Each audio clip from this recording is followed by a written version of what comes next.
What's up, guys? Welcome back to another video on my channel. My name is Josh Fan of ShowMeFootball.com as well as ArrowheadAddict.com. And today we've got some Chiefs rumors to talk about, and boy, am I happy. So earlier today, I'm recording this late at night.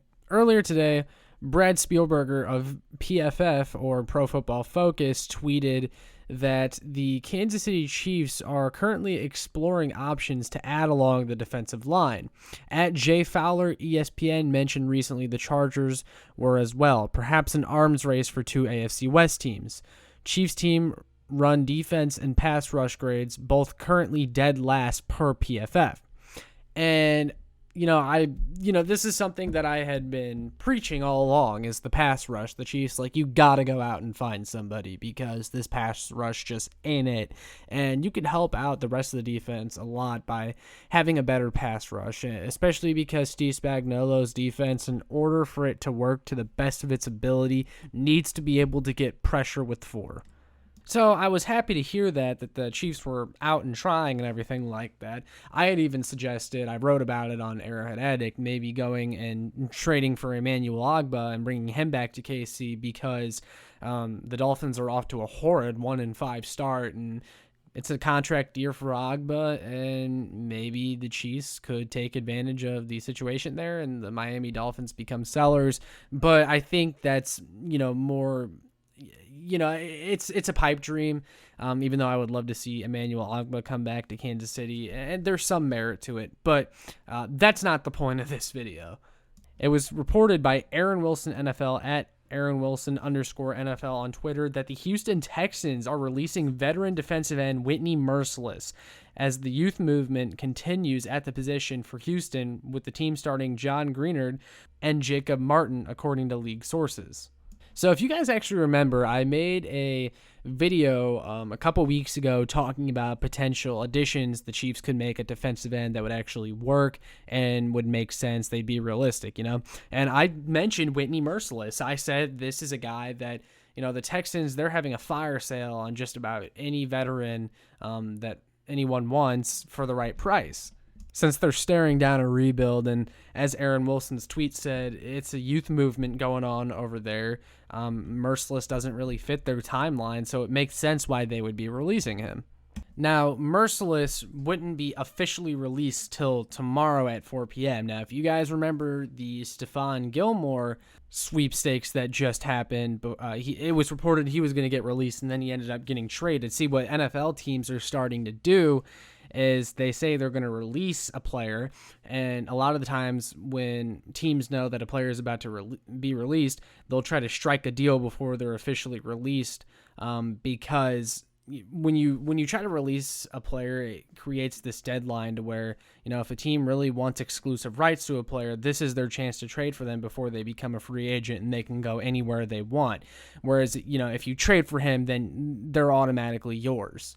So there's a slight chance that maybe the Chiefs could trade for Mercilus, even like a late round pick, maybe to ensure that he comes to the Chiefs. But if he does in fact get released, I expect the Chiefs to be at the top of his list, and I expect the Chiefs will also have him at the top of their list.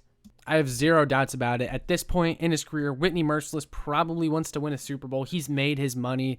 He signed like a $54 million contract a few years ago with the Texans, and he's made most of that by now. At this point, he's one of those guys that likely just wants to win, and he'll probably sign with a contender on a one-year deal. Obviously, the potential addition of Whitney Mercilus would be huge. I mean, he is a productive player. He's someone that could help boost this Chiefs pass rush.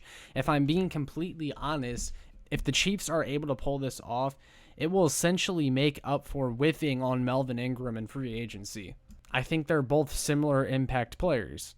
So far in his 9-year career, Mercilus has racked up 57 sacks, 234 solo tackles, 72 tackles for a loss, and 115 QB hits.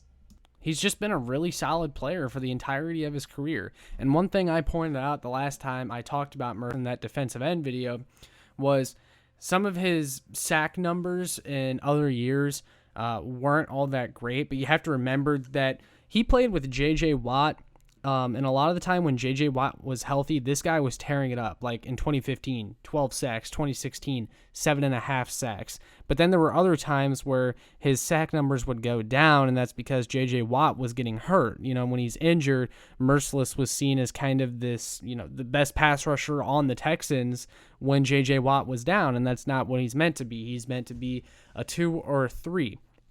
And that's exactly what he would be in Kansas City. Obviously, Chris Jones is your number one guy on the defensive line.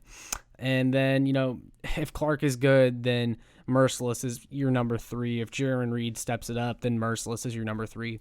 But the even better thing about potentially adding Whitney Mercilus is that he is the type of player that would allow you to finally move Chris Jones back inside. And if you do that, then you'd be looking at a potential starting lineup along the front four of Whitney Mercilus, Jarran Reed, Chris Jones, and Frank Clark, or maybe a rotation of Frank Clark and Mike Dana, because if I'm being honest, I think Mike Dana has surpassed Frank Clark, but since Frank Clark's contract is so big and the Chiefs are heavily invested in him, he's probably going to be getting more snaps over Dana, even though I think Dana's probably the better player at this point. But I'm rambling a little bit. Basically, Chris Jones isn't as good at defensive end as probably everyone thought he was going to be. Obviously, he is most disruptive from the middle, where he's been playing for his entire career until the beginning of this season. He just wreaks havoc from the middle, and if you put him in there, then he can also take some pressure off Jarran Reed, and hopefully Jarran Reed steps it up a little bit, and you get more production out of him. And then you have Mercilus, who is giving you something from the edge, which this team was just lacking before. Mercilus might not be a great run defender, but it would be the same logic that you would be using if this team did end up signing Melvin Ingram. He's a pass rush specialist. You bring him in, he plays a lot on third down, and he can get to the quarterback. Because this current group just could not get pressure on the quarterback if their life depended on it. So far this year, Whitney Mercilus has 3 sacks, 6 solo tackles, 4 tackles for a loss, and 3 QB hits through 6 games. Those are pretty decent numbers. He's also only had 2 starts, so solid numbers considering the snaps that he's played in. He also has a 4.8% pressure rate, which is all right. The young guys were kind of overtaking him a little bit, but that was also for a combination of reasons outside of just that they're better players. Whitney Mercilus is still a decent player. There just wasn't a place for him in Houston anymore. But Mercilus, he would be an upgrade over Alex Okafor. I think Mike Dana has showed some promise this year, but Whitney Mercilus is probably a better quality pass rusher than Mike Dana. Clark's not really giving you anything, although he's had a few pressures over his past couple games, but he's not hitting home at all. I think Whitney Mercilus is someone that is a little more explosive than Clark and can hit home more than Clark. So, he's already going to be your best or second best defensive end as soon as he gets into the building, assuming that he does.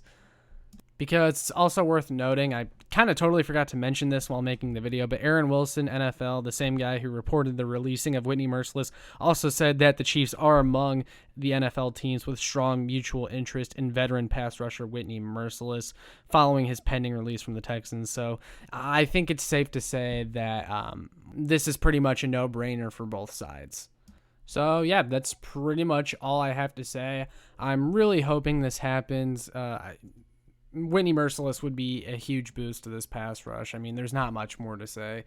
Getting another competent defensive end could fix half the issues on this Chiefs defense, and Mercilus is a decent defensive end, so go get him. But all that being said, I want to hear from you guys. What do you think of the potential addition of Whitney Mercilus?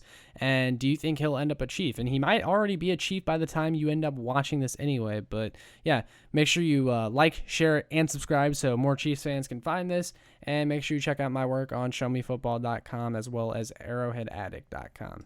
See ya.